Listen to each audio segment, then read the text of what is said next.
Hey there, in this tutorial I'm going to show you a really easy way to make catchy and groovy melodies for Afrobeats. It's so simple guys, it's so simple. Hit the subscribe button if you're new. I'm Sir Classy, let's go. So there are 4 things you need to know when you're about to start making your lead melodies in Afrobeats. First is it should have space. We don't want your melodies to sound all over the place and sound too chunked up together because we need space. Secondly, we want your melodies to be really simple. We don't want complicated, over the top melodies. You're not trying to impress fellow musicians. Your goal is to entertain the general audience, not your fellow musicians. So you need to make it incredibly simple that anyone can hum it in a single breath at least. Third, your melody should have rhythm. We don't want a lead melody that sounds like you took it from elsewhere and came to slap it on your drums and chords, right? If you already have drums and chords before you start creating your melodies, that's your lead melodies, make sure it's in line, it sounds in tune with the drums, and it follows your chord progression. That's the easiest way to get started in finding your rhythm for your lead melodies. Then the last tip is it should be predictable. In fact, a few notes that you just repeat over and over again, we do most of the time for your lead melodies. We don't want you to show us how interesting you can get with your melody. Just keep it really simple and predictable. So now let's get on with the lesson. All right, so we have our chords here.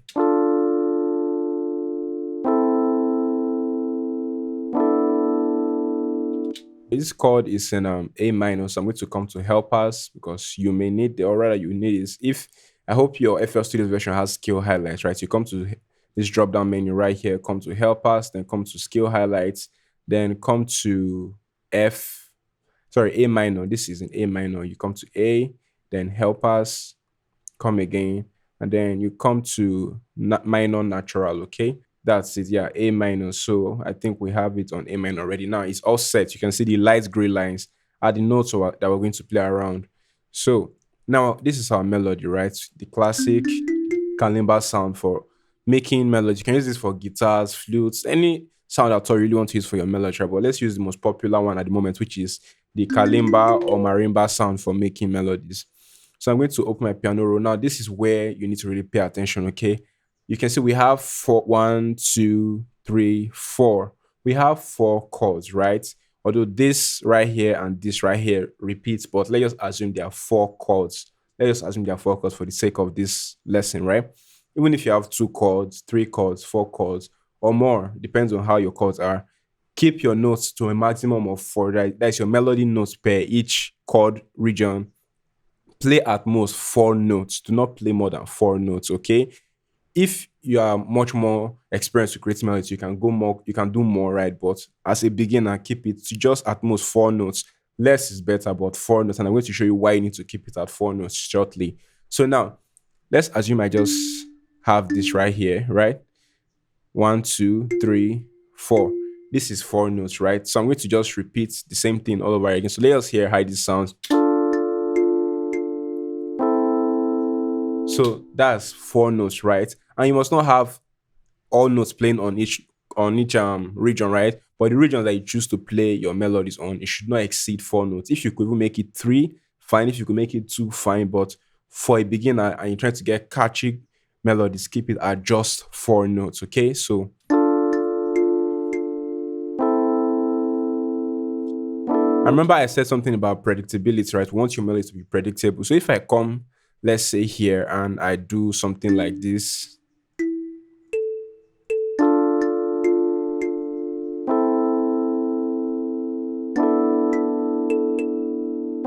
So it sounds a bit off to the listener, right? But if I just come here, right, and I do something like this again, as I try to copy, even if it's not on the same note, but copy the same rhythm, you can see we have 2 notes in between.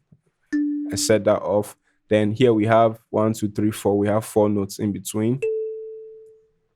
All right. And then let's even take it here. Then we'll play it and listen.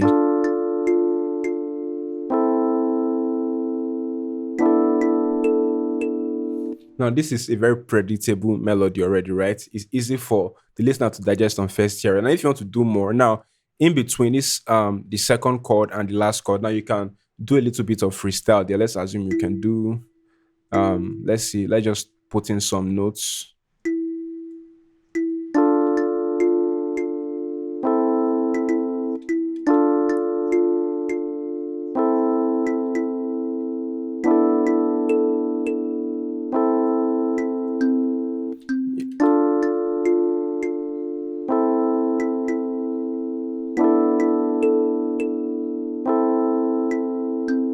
Now you can see the last chord and the second chord have different vibe, right? But the first and the second chord have similar vibes, so it makes it predictable.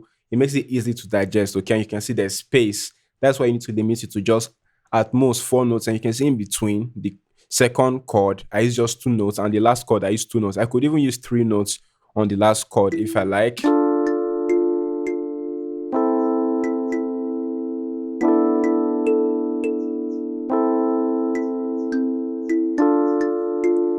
You see, I could do that, but like I said, when you restrict it to just 4 notes, it makes it really easy for you to get that space you need in your melodies. And repeating the similar pattern, even though you're playing it on different notes, repeating the similar pattern makes it easy and catchy, right? So let me add a simple drum loop and see how it sounds. All right, so I'm going to add a simple drum loop, right, from Vesh Beats. Do you know this pack is called Grind from Vesh Beats. Vesh Beat makes really good drum loops. So I'm going to just set this up. So playback. So if you notice, it doesn't really go properly with the drums, but that's not bad. We can fix that up. So we just move this forward.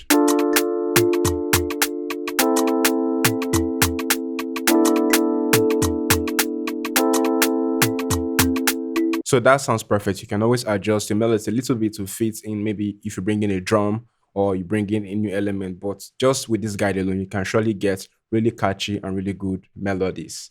All right, then. So if you've been struggling with getting pro mixes, making better beats, recording vocals, I do offer one-on-one training. Yes, one-on-one training. And all you have to do is click the link in the description below that says one-on-one training. You fill a very simple form so I can help understand you better and what you need and how I can help you get there. So when you fill this form, I'm going to get back to you as soon as possible and we can get started on your journey to making much better music in no time. Trust me, it doesn't have to be a house. So making music doesn't have to be a house. You don't have to spend many endless hours on YouTube looking for tutorials. With just a very short time, within about 4 to 6 weeks, roughly within that range, I can get you to your goals in no time. Yes, with money back guaranteed.